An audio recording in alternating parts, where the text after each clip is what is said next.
Okay. Peter Rose, Longwood Currency Trading. It's early January of 2022.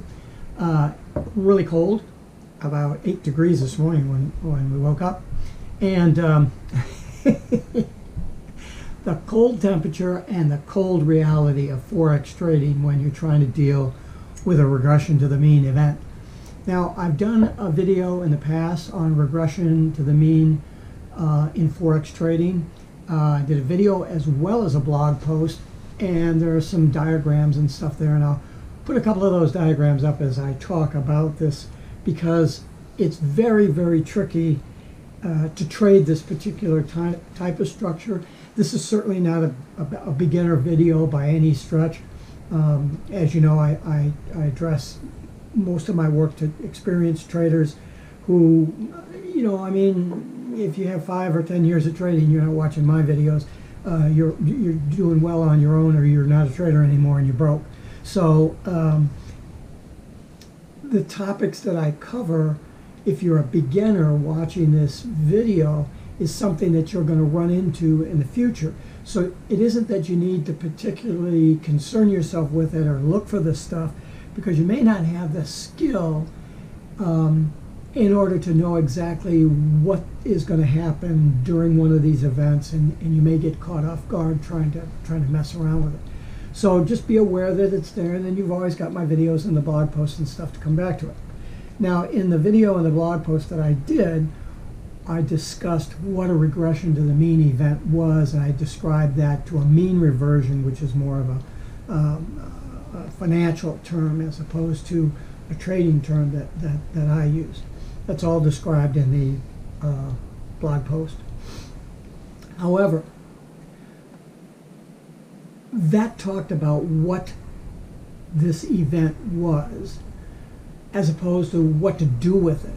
I mean, obviously the trading, I'll put up a picture here of a regression to the mean event. You can see that prices dropped very, very steeply, and the long-term moving average has not caught up with that. And so what you're going to see happen in the next slide is that price is going to gradually stop, because any kind of radical movement in price, there's always a reaction to that, right, as the order flow tries to realign itself. And the price will come back up toward that moving average line. That's called the regression. In other words, the price will tend to regress around the average line. Is price, and here's the misnomer, is price regressing to the average, or is the average finally catching up with the price? What's going on here?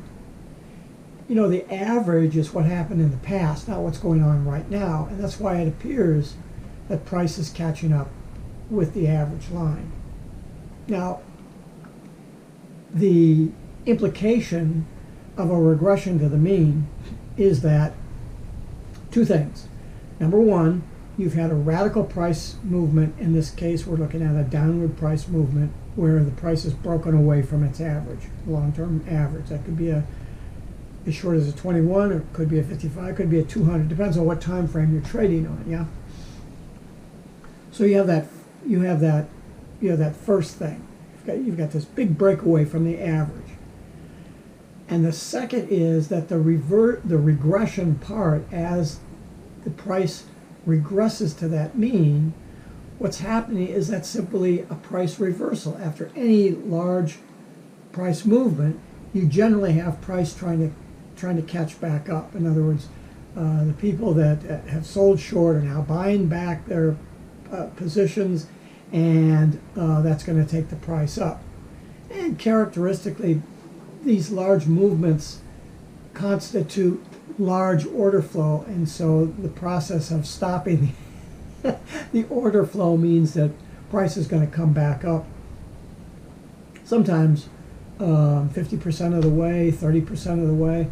So in other words, if you have a 40 pip drop, really hard drop, you're probably going to see that price is going to come up maybe 20 pips, and then it'll take off again. And there's where the regression to the mean trading thingy comes into play, is that when you see it regress to that mean, it's going to continue in its downward path because it's done its retracement, and now it comes back. The problem with this, if you're looking at this on a 15-minute time frame, for example, that's not going to be on a 4-hour chart. That's not going to be showing any regression to the mean. That's just going to show a general retracement back up to maybe the 8-period moving average on the 4-hour chart. So you have to be careful. What would happen if price came up to the 8-period moving average? Would you say that it was going to break through that? And no, it would just be prices going down, it comes back up a little bit, and it goes back down, because 20 pips on a 4-hour time frame is hard to see the move, right? But on a 15-minute chart with a 7-period ATR, for example, 20 pips is a lot. A 40-pip drop is a big deal. And so if you're trading on that 15-minute chart and you watch that thing regress to the mean, and you go, oh well, we're going to continue on. We're going to continue on down here. What happens if it blows past that? You're going to move up to the 1-hour chart. Oh, it's just regressing to the higher 1-hour chart mean level. And then when it goes through that, you go up to the 4-hour, and you're going to say, oh my God, the regression point is way, way, way, way up here. And you've gone short, by the way, at that 15-minute regression point. You're short, so you're losing now 20 or 30 pips. And what you're doing is you're tracing the regression curve. There are a couple other indicators that are like that. Even the standard resistance levels, for example. You hit a resistance level and you go short, and it goes past that resistance level. And you think, well, it'll flip around and come back, because it always does. And it flips around and comes back to the resistance line. You think, hey, everything is okay. You may even increase your long position at that point. And it turns around and goes up. And you go, well, maybe that's not a strong resistance point, and I'll catch it at the next one. And so I'll add to my short position as price moves against me, so it'll bounce off the next level. Well, again, if you're trading on a 15-minute chart, you're going to go through 3 or 4 of those levels, and a 7-period or a 10-period ATR on a 15-minute chart, you're going to go through 3 or 4 of those to spread out 20 or 30 pips apart. You're going to be in trouble. And so whether you're regressing off an average line or you think you're regressing to a support or resistance level, they're both the same thing. I mean, for example, even a support and resistance line it's an average, right? You're drawing those lines across average highs and lows. And so that's the same thing that a long period moving average is going to be. So a regression to the mean on a moving average is the same thing as a retracement or a pullback to a resistance or a support level. You have to be really, really careful about stuff like this. There's a lot of systems, trading systems, that are called breakout systems, and they look for these places where your price rises and breaks out above a resistance line. Or in my case, you look for a breakout above the regression line. The regression to the mean analysis is a much more complicated scenario to deal with than a breakout from a resistance or support area. Those are easier to deal with because we understand, or if you understand order flow, it makes a lot more sense from a support or resistance zone than it does from a moving average line. The moving average line is dynamic within the last 21 or 55 periods, whereas your support and resistance lines could go back 200 candles of data. And so that's why the support and resistance zones tend to be more reliable as order flow congestion than if you look at retracements to a moving average line. So you have to be really, really careful here.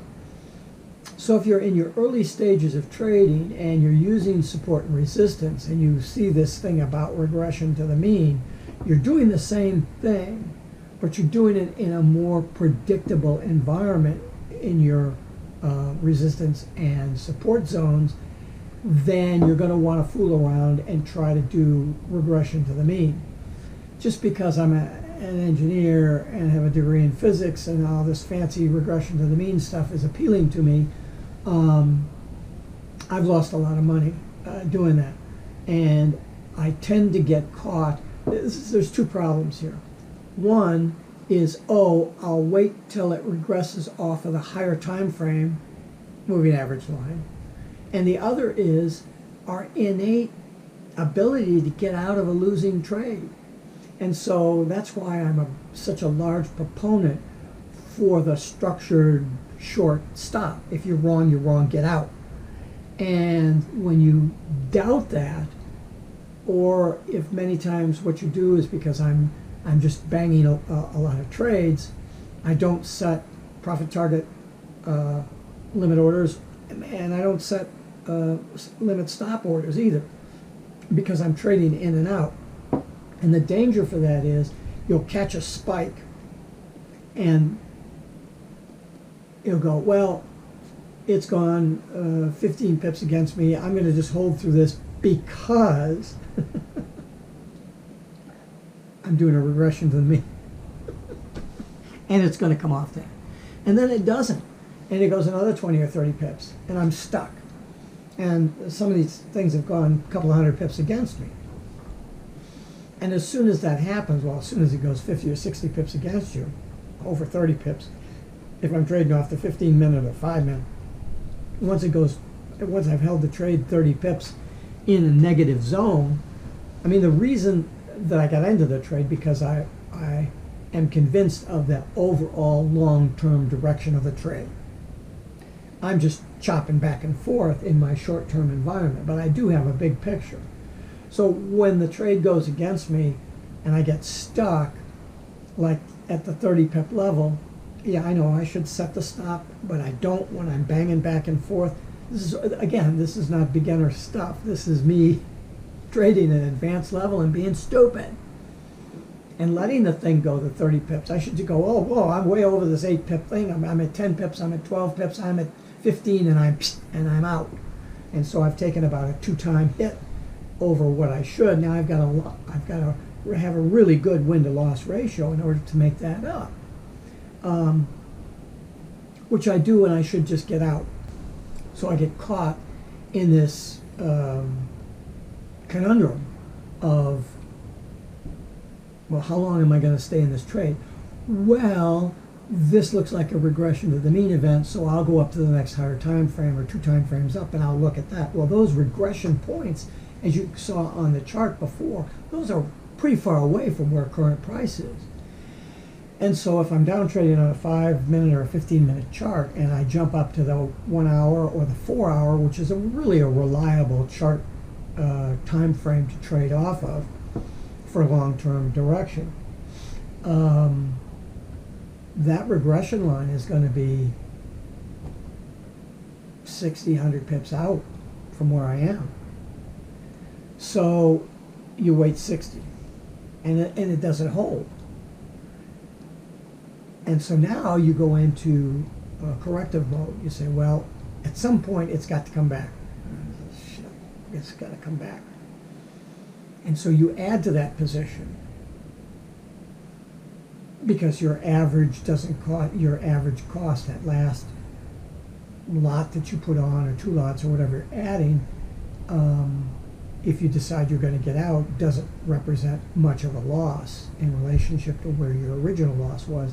And if it turns around and comes in your direction, this guy that sits here is a huge factor in making up for those losses, because it raises, if you're going long, for example, it raises where your where the average position level is. So, you know, it keeps going up, and you might add a couple of times, and then you see it start to come down, and it goes down, and you're in positive,